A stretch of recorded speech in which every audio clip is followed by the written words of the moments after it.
सल्लु अलल हबीब सल्लल्लाहु ताला अला मुहम्मद सल्लल्लाहु अलैहि वसल्लम। मीठे मीठे इस्लामी भाइयों, मैदान करबला से, जी हाँ, करबला की फ़ज़ाओं से इमाम हुसैन रदी अल्लाह तआला अन्हु और हज़रत अब्बास अलमदार रदी अल्लाह तआला अन्हु के रोज़े के करीब से सिलसिला लेकर हाजिर हुए हैं, जिसका नाम है करबला कदम ब कदम। करबला का वाक़या क्यों कर हुआ, कैसे हुआ, ख़ानदान अहले बैत को किस बेसरो सामानी में इसी जगह पर, जी हाँ, इसी जगह पर शहीद किया गया।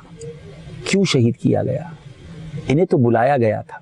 आइए अब ये दास्तान सुनते हैं, इन मुबारक फ़ज़ाओं से सुनते हैं। तवज्जो रखिएगा, ज़रा तसव्वुर भी जमाइएगा। वो शहज़ादे जिनको नबी पाक अलैहिस्सलाम फरमाएं कि मेरे फूल हैं, सूंघा करते, जिन्हें गोद में बिठाया करते, कांधों पर सवार किया करते। मोहब्बत कितनी थी कि एक बार इमाम हुसैन रदी अल्लाह तआला अन्हु कांधे पर सवार थे। एक सहाबी ने पूछा कि नबी पाक अलैहिस्सलाम से, इमाम हुसैन से कहा कि ए हुसैन, तुम्हारी सवारी कितनी अच्छी है। नबी पाक अलैहिस्सलाम ने इरशाद फरमाया, सवार भी कितना अच्छा है। बहुत प्यार था। जब सजदा करते और हसनैन करीमैन में से कोई कांधे पर सवार हो जाता तो नबी पाक अपना सजदा तवील फरमा देते। क़याम में होते और कोई मदनी मुन्ना करीब आता तो अपने पैरों को नमाज के आलम में खोल देते तो वो पैरों के दरमियान से निकल जाता। इतना कुर्ब। लेकिन ये जानकर भी आपको हैरत होगी कि सरवर आलम सल्लल्लाहु अलैहि वसल्लम की बेअसत से भी पहले, मेरे आका को यूं समझे दुनिया में तशरीफ लाने से पहले भी ये खबर मशहूर थी कि नवासा रसूल शहीद किए जाएंगे। जी हाँ, बैसत शरीफ से 300 बरस पेशतर ये शेर एक पत्थर पर लिखा हुआ मिला था। क्या हुसैन के कातिल ये भी उम्मीद रखते हैं कि रोज़े क़यामत उनके नाना की शफाअत पाएंगे? यही शेर रोम के एक गिरजा में लिखा पाया गया और लिखने वाला मालूम ना हुआ। मीठे मीठे इस्लामी भाइयों, कई हदीसों में है कि नबी पाक अलैहिस्सलाम उम्मुल मोमिनीन हज़रत उम्मे सलमा रज़ियल्लाहु ताला अन्हा के काशाना में तशरीफ फरमा थे कि एक फरिश्ता जो कि पहले कभी हाजिर ना हुआ था, अल्लाह तबारक व तआला से हाजिरी की इजाज़त लेकर नबी पाक के कदमों में हाजिर हुआ और नबी पाक ने उम्मुल मोमिनीन रज़ियल्लाहु ताला अन्हा से फरमाया, दरवाजे की निगहबानी रखो, कोई आने ना पाए। इतने में सैयदना इमाम हुसैन रदी अल्लाह तआला अन्हु दरवाजा खोलकर नबी पाक के कदमों में जा बैठे, गोद में जा बैठे। प्यारे आका प्यार फरमाने लगे। फरिश्ते ने अर्ज की, हुजूर इन्हें चाहते हैं? फरमाया हाँ। अर्ज की, वो वक्त करीब आता है कि हुजूर की उम्मत इन्हें शहीद कर देगी और हुजूर चाहे तो वो जमीन हुजूर को दिखा दूं जहां ये शहीद किए जाएंगे। फिर सुर्ख मिट्टी और एक रिवायत में है कि रेत, एक में है कंकरियां हाजिर की। नबी पाक ने सूंघ कर फरमाया, रीहू कर ब्यूं व बला, बेचैनी और बला की बू आती है। फिर उम्मुल मोमिनीन रज़ी अल्लाह ताला अन्हा को वो मट्टी अता हुई और इरशाद फरमाया, जब ये मट्टी सुर्ख हो जाए, खून हो जाए, तो जान लेना कि हुसैन को शहीद कर दिया गया। उन्होंने वो मट्टी जो है शीशी में रख छोड़ी। उम्मुल मोमिनीन हज़रत उम्मे सलमा रज़ी अल्लाह ताला अन्हा फरमाती हैं, मैं कहा करती थी, जिस दिन ये मट्टी खून हो जाएगी कैसी सख्ती का दिन होगा। गोया नबी पाक को भी पता है, घर वालों को भी पता है, मौला अली को भी पता था। जी हाँ, अमीरुल मोमिनीन मौला अली करमल्लाहु तआला वजहुल करीम सिफ़ीन को जाते हुए ज़मीन करबला से गुजरे थे। यानी ये वाक़या यहाँ रूनुमा नहीं हुआ था, उससे पहले यहीं से गुजरे थे। तो लोगों ने कहा करबला, आपने जगह का नाम पूछा तो लोगों ने बताया करबला। आपने रोना शुरू किया, यहां तक कि रोए के आंसुओं से जमीन तर हो गई। फिर फरमाया कि मैं खिदमत आका अलैहिस्सलातु वस्सलाम में एक बार हाजिर था, हुजूर को रोता पाया, मैंने सबब पूछा। फरमाया, अभी अभी जिब्राइल गए हैं और कह कर गए हैं कि मेरा बेटा हुसैन फुरात के किनारे करबला में कत्ल किया जाएगा। फिर जिब्राइल ने वहां की मिट्टी मुझे सूंघाई तो मुझसे जब्त ना हो सका और आंखें बह निकली। ऐ मीठे इस्लामी भाइयों, जरा गौर तो कीजिए। सबको पता है कि करबला में शहादत होनी है, सबको पता है कि इमाम हुसैन शहीद किए जाएंगे, मगर फिर भी तैयारी है, फिर भी इम्तिहान के लिए तैयार है। माजरा क्या था? ऐ मेरे मीठे इस्लामी भाइयों, यजीद ने जब अपने आप को सल्तनत का अमीर यूं समझिए कि डिक्लेयर किया, और यजीद का कुछ तरह तारुफ हो जाए कि यजीद जो है वो इमाम हुसैन ने क्यों डिनाई किया, क्यों नहीं बात मानी, क्यों यजीद के हाथ पर बेअत नहीं की, इसकी वजह क्या थी? ऐ मेरे मीठे इस्लामी भाइयों, यजीद ने जैसे ही तख्ते सल्तनत पर अपना राज जमाया, लोगों से धड़ाधड़ अपनी बैत लेना शुरू की। अब कूफा में यजीद मौजूद है और वो ये चाहता है कि सभी लोग बैत करें, मगर उसके साथियों ने मशवरा दिया कि जब तक इमाम हुसैन और दीगर किबार सहाबा, बड़े सहाबा जो मदीना मुनव्वरा में, अगर वो बैत ना करेंगे तो तुम्हारी सल्तनत कंप्लीट नहीं होगी, तुम्हारी हुकूमत पूरी नहीं हो सकेगी। तो अब यजीद की बेअत लेने के लिए हजरत इमाम अली मकाम इमाम हुसैन की खिदमत में उसने मकतूब रवाना किए। जब यजीद का आमिल इमाम हुसैन के पास हाजिर हुआ कि आप भी यजीद की बैत करें, इमाम हुसैन को उसका फिस्क पता था, उसका जुल्म पता था, उसकी आदतें पता थी। वो शराबी और बदकार और बुरे आमाल करने वाला शख्स और बुरे आमाल को फरोग देने वाला था। इमाम हुसैन अगर हाँ कह देते तो बड़ा मालो दौलत भी मिल जाता, पुरसुकून भी रहते, अपने घर में भी अपने बच्चों के साथ भी रहते।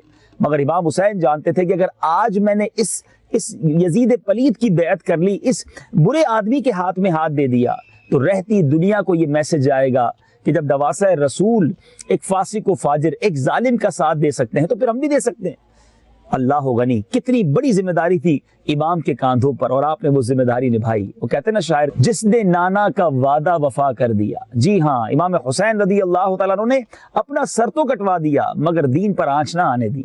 शायर लिखते हैं ना, कत्ले हुसैन असल में मर्गे यजीद है, इस्लाम जिंदा होता है हर करबला के बाद। बहरहाल हजरत इमाम ने इनकार कर दिया कि नहीं, मैं यजीद के हाथ पर बैत नहीं करूंगा। लेकिन जब पता चला यजीद के कारिंदों को कि इमाम हुसैन बैत नहीं करना चाहते, तो अब उन्होंने इमाम हुसैन को तंग करने की ठानी और शिद्दत जुल्म का इरादा कर लिया। अब इमाम हुसैन जानते थे कि यजीदियों में आतिश इनाद भड़क उठी है, और इसीलिए इमाम हुसैन उसी शब मदीना मुनव्वरा से मक्का पाक रवाना हो गए। ये 4 तारीख थी शाबानुल मुअज्जम की। ऐ मेरे बीच इस्लामी भाइयों, जरा गौर कीजिए कि जिसकी सारी जिंदगी मदीने में गुजरी हो, पैदाइश ही मदीने में हुई हो, नाना जान का रोजा भी वही हो, उस खानदान को मदीना छोड़ना कितना भारी पड़ा होगा। आप में से बहुत सारे यहाँ जो इस्लामी भाई बैठे हैं वो भी जब मदीने शरीफ जाते हैं, या मदनी चैनल के नाजरीन जो मदीना मुनव्वरा जाते हैं, हम वहाँ के रहने वाले नहीं, मदीने वालों से मोहब्बत है इसलिए जाते हैं, मदीने वाले आका अलैहिस्सलाम से मोहब्बत है। अरे किसी आशिक से पूछो, जब मदीना छूटता है तो दिल पर कैसी कयामत तारी होती है। तो ये नवासा रसूल से मदीना छूटा होगा, क्या कैफियत होगी। किताबों में लिखा है कि वो रात जो मदीना छोड़ने की रात थी, नवासा रसूल अपने खानदान के साथ रोज़ा रसूल पर हाजिर हुए, खूब आंसू बहाए, नबी पाक से गोया अलविदा कहा, और रोते रोते 4 शाबानुल मुअज्जम सन 60 हिजरी को मदीना छूट गया। मदीना पाक से आप मक्का पाक आ गए। बड़ा गम व अंदोह था। साहबा इकराम अलैहिम रिदवान जो है वो बहुत ज्यादा गमगीन थे। अब इमाम आली मकाम मक्का मुकर्रमा पहुंच गए।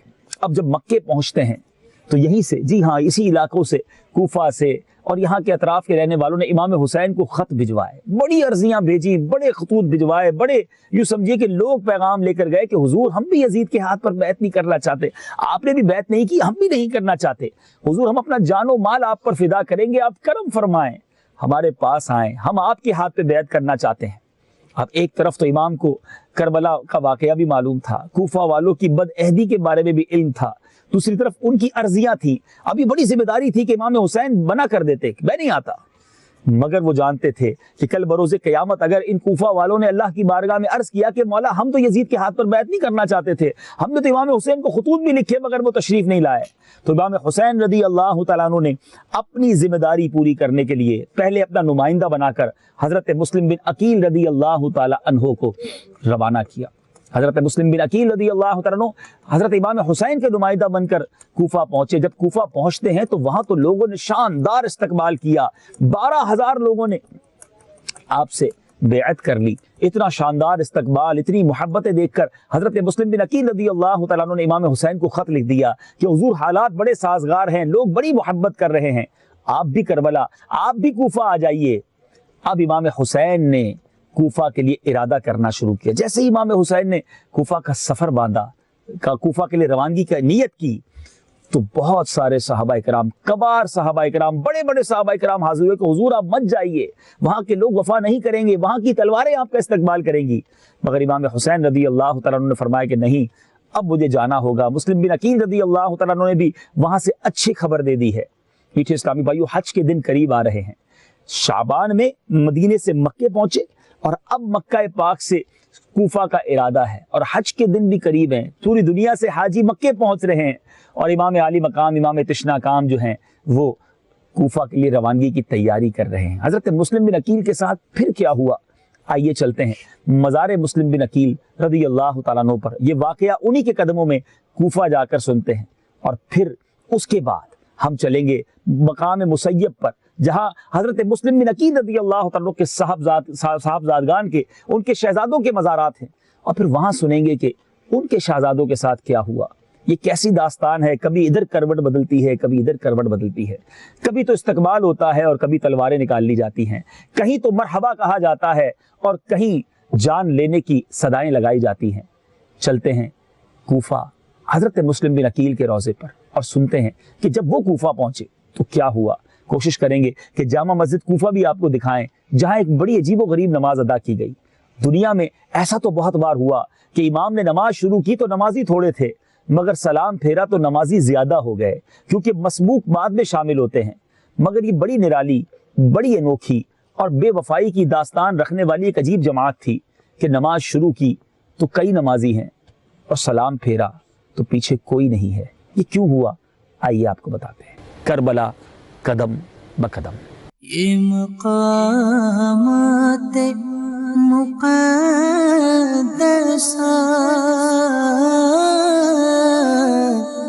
یہ مقامات مقدسہ اللہ والوں سے ہے جو وابستہ،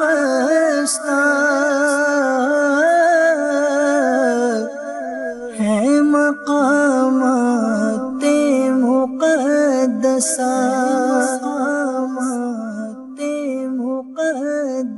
میٹھے میٹھے اسلامی بھائی، ہم کوفہ پہنچ چکے ہیں اور حضرت مسلم بن عقیل رضی اللہ تعالیٰ کا روضہ بھی بتایا جاتا ہے یہی ہے اور جامع مسجد کوفہ بھی یہی ہے۔ آئیے قریب چلتے ہیں انشاءاللہ اور اس کے مناظر دیکھتے ہیں۔ یہ مقامات مقدسہ،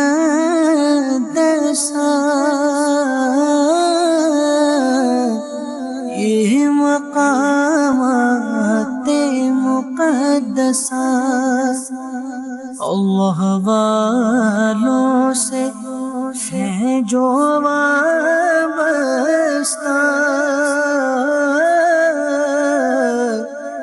ہے مقامات مقدسہ، صلو علی الحبیب صلی اللہ تعالی علی محمد صلی اللہ علیہ وسلم۔ میٹھے میٹھے اسلامی بھائیوں اور مدنی چینل کے ناظرین، کوفہ میں موجود ہیں جامع مسجد کوفہ اور حضرت مسلم بن عقیل رضی اللہ تعالیٰ عنہ کا مزار ہمارے سامنے ہے۔ بڑی کربناک داستان ہے، بڑی بے وفائی کی داستان اس شہر کے لوگوں سے وابستہ ہے۔ حضرت مسلم بن عقیل امام علی مقام امام حسین رضی اللہ تعالیٰ عنہ کے کہنے پر کوفہ تشریف لائے۔ کوفہ والوں نے کئی خطوط لکھے تھے اور امام علی مقام نے اپنا نمائندہ بنا کر حضرت مسلم بن عقیل کو یہاں بھیجا اور وہ اپنے دو صاحبزادوں کے ساتھ یہاں آئے۔ حضرت مسلم نے کوفہ پہنچ کر مختار بن ابی عبید کے مکان پر قیام فرمایا۔ آپ کی تشریف آوری کی خبر کو سن کر جوگ در جوگ جو ہے وہ کوفہ کے آپ کے پاس آئے اور 12,000 لوگوں نے آپ کے دست مبارک پر امام حسین کی بیعت کی۔ حضرت مسلم نے اہل عراق کی، اہل کوفہ کی عقیدت دیکھ کر امام علی مقام کو لکھ بھیجا کہ حضور آپ تشریف لے آئے، یہاں کے لوگ تو چشمے برا ہیں اور آپ کے استقبال کے لیے بہت زیادہ تیاریاں کر رہے ہیں۔ اب اہل کوفہ کا جوش اب یہ دیکھا تو حضرت نعمان بن بشیر جو صحابی تھے رضی اللہ تعالیٰ عنہ اور اس زمانے میں حکومت شام کی طرف سے وہ کوفہ کے گورنر تھے، اہل کوفہ کو مطلع کیا کہ یہ بیعت جو آپ کر رہے ہیں یزید کی مرضی کے خلاف ہے اور وہ اس پر بہت بھڑکے گا، لیکن اتنی اطلاع دے کر کاروائی ضابطے کی پوری کر کے آپ خاموش ہو گئے، آپ نے حضرت مسلم بن عقیل کی کوئی مخالفت نہ کی۔ اچھا، اب یہاں یہ ہوا کہ مسلم بن یزید نے یزید کو اطلاع دے دی کہ حضرت مسلم بن عقیل تشریف لائے ہیں اور اہل کوفہ ان کی محبت و عقیدت میں دم بدم ان کا جوش بڑھ رہا ہے، اور ہزارہ آدمی نے امام حسین کے نام پر ان کے وکیل کی حیثیت سے حضرت مسلم بن عقیل کے ہاتھوں میں بیعت کر لی ہے۔ اب یزید نے جیسے یہ خبر سنی، نعمان بن بشیر کو معزول کیا اور عبید اللہ ابن زیاد کو جو اس کی طرف سے بصرہ کا والی تھا، اب اس نے کوفہ کا قائم مقام گورنر بنا دیا۔ عبید اللہ بن زیاد بڑا مکار آدمی تھا اور وہ بصرہ سے روانہ ہوا، اس نے اپنی فوج کو قادسیہ میں چھوڑا اور خود حجازیوں کا لباس پہن کر یعنی عربیوں کا لباس پہن کر وہ کوفہ میں داخل ہوا۔ وہ جانتا تھا کہ اس وقت کوفہ میں حضرت مسلم بن عقیل سے محبت کرنے والے بہت سارے ہیں اور اگر میں اپنے لباس میں گیا تو میرے لیے تکلیف ہو سکتی ہے، تو وہ ایک حجازی کا لباس پہن کر، عربی کا لباس پہن کر وہاں چلا، اور تاکہ لوگ یہ سمجھے کہ امام حسین آ گئے ہیں، کیونکہ امام حسین کا انتظار تھا، لیکن سچی بات یہ تھی کہ وہ حضرت امام حسین نہیں تھے، عبید اللہ ابن زیاد تھا۔ اب وہ رات کی تاریکی میں اپنے گورنر ہاؤس میں چلا گیا، اور لوگ مایوس ہو کر گھر چلے گئے۔ اب رات گزار کر صبح ابن زیاد نے کیا کیا، یہی کوئی دربار لگا ہوگا، اہل کوفہ کو جمع کیا اور حکومت کا پروانہ پڑھ کر انہیں سنایا، یزید کی مخالفت پر ڈرایا، طرح طرح کے ہیلو بہانوں سے حضرت مسلم کی جماعت کو منتشر کر دیا۔ حضرت مسلم نے ہانی بن عروہ کے مکان میں اقامت فرمائی۔ ابن زیاد نے ایک دستہ بھیج کر حضرت مسلم بن عقیل کو گرفتار کروایا۔ کوفہ کے تمام رؤسا کو حضرت مسلم بن عقیل حضرت ہانی بن عروہ کے مکان میں اقامت پذیر تھے۔ ابن زیاد نے اپنا دستہ بھیج کر ہانی بن عروہ کو بھی گرفتار کرا لیا، اور جو کوفہ کے بڑے بڑے رئیس تھے، قبیلے کے سردار تھے، انہیں بھی گرفتار کر لیا، قلعے میں بند کر دیا۔ آپ دیکھ سکتے ہیں قلعے کی دیواریں آپ کو نظر آ رہی ہیں، ہو سکتا ہے یہ وہی قلعہ ہو، کیونکہ جامع مسجد کوفہ بھی اسی کے پیچھے ہے، حضرت مسلم بن عقیل کا مزار بھی یہی ہے، ہانی بن عروہ کا مزار بھی یہی ہے۔ حضرت مسلم کو جب یہ پتہ چلا کہ ابن زیاد نے ایسا کیا ہے، تو آپ نے اپنے لوگوں کو جمع کیا، اپنے حامیوں کو جمع کیا، اور 40,000 کی یوں سمجھیے لشکر لے کر آپ نے اس قلعے کا گھیراؤ کر لیا۔ اب ذرا منظر سوچئے گا کہ 40,000 کا لشکر ہے حضرت مسلم بن عقیل کے ساتھ، اور ابن زیاد اندر ہے، اور اس کے ساتھ جو ہے وہ اس کوفہ کے بڑے بڑے رئیس اور قبیلے کے لوگ جس کو انہوں نے گرفتار کیا ہوا ہے۔ اب ابن زیاد بڑا گھبرایا، کوئی حل نہ نکلا۔ اس مکار آدمی نے کیا کہ اپنے قبیلے کے جن لوگوں کو وہ پکڑ کر لایا تھا، جو رئیس تھے، جو عمرہ تھے، ان کو قلعے کی چھت پر لایا اور چھت سے لوگوں کو مخاطب کروایا کہ اے لوگو، ہماری جان بچا لو، ان کا ساتھ چھوڑ دو مسلم بن عقیل کا، اور ابن زیاد جو کہتا ہے وہ بات مانو۔ ڈرایا گیا، لالچ دی گئی، دھمکایا گیا، مارنے کا خوف دلایا گیا، ایک ایک کر کے لوگ منتشر ہوتے چلے گئے۔ میرے میٹھے اسلامی بھائیوں، آخر کار یہ جماعت بہت چھوٹی رہ گئی۔ ذرا غور کیجئے کہ 40,000 کا لشکر تھا، 500 لوگ رہ گئے۔ پھر حضرت مسلم بن عقیل جامع مسجد کوفہ میں، جی ہاں یہی جامع مسجد کوفہ ہے جہاں حضرت مسلم بن عقیل جو ہیں وہ یہاں پر تشریف لائے، اور آپ نے مغرب کی نماز شروع کی۔ پورا دن تو اسی شش و پنج میں گزر گیا کہ سارے لوگ بے وفائی کر کے چلے گئے۔ ایک عجیب داستان رقم ہے میرے میٹھے اسلامی بھائیوں، دل بڑا غمگین ہے کہ ایک دور سے بلائے گئے مسافر اہل بیت اطہار کے چشم و چراغ، اور ان کے ساتھ ایسا سلوک کیا یہاں کے لوگوں نے۔ اب 500 لوگ تھے، آپ نے مغرب کی نماز کی امامت اس مسجد میں کروائی۔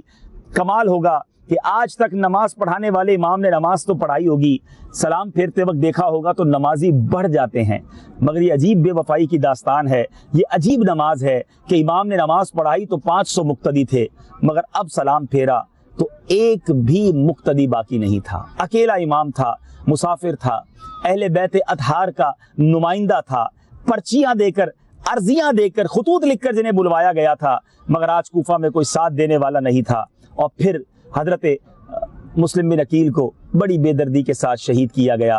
آپ کے اور آپ کے بچوں کے سروں کو نیزوں پر انہی کوفہ کی گلیوں میں گھمایا گیا۔ اے میرے میٹھے اسلامی بھائیوں، یہ بات کوفہ میں آ کر آج جب دیکھی، آج یہاں پر بیان کی، یقیناً یہ واقعات ہم نے وطن میں بھی سنے تھے، پڑھے تھے، بیانات سنے تھے، مگر یہاں آ کر احساس ہوتا ہے کہ کیسا شہر تھا، کیسے لوگ تھے، اور کتنی بڑی بے وفائی کی۔ بہرحال اب جس کو کہے کہ ستم بالائے ستم یہ تھا کہ حضرت مسلم بن عقیل تو شہید ہو گئے تھے، لیکن خط لکھ چکے تھے امام حسین کو، آخری وقت بھی آنکھوں سے آنسوؤں کی جھڑی تھی، اپنی جان کی فکر نہیں تھی، فکر یہ تھی کہ امام حسین بھی تو یہاں آئیں گے، انہیں تو میں نے خط لکھا تھا، وہ تو یہ سمجھ کے آئیں گے کہ یہاں کے لوگ بیعت کر لیں گے، مگر انہوں نے تو میرا بھی یہ حال کر دیا ہے، امام علی مقام کا کیا حال ہوگا۔ اے میرے میٹھے اسلامی بھائیوں، داستان کربلا جاری ہے، کربلا قدم بقدم۔ اگلے حصے میں کربلا ہی کے میدان سے آپ سنیں گے کہ جب امام حسین مکہ پاک سے روانہ ہوئے پھر کیا معاملات ہوئے۔ صلو علی الحبیب صلی اللہ تعالی علی محمد صلی اللہ علیہ وسلم۔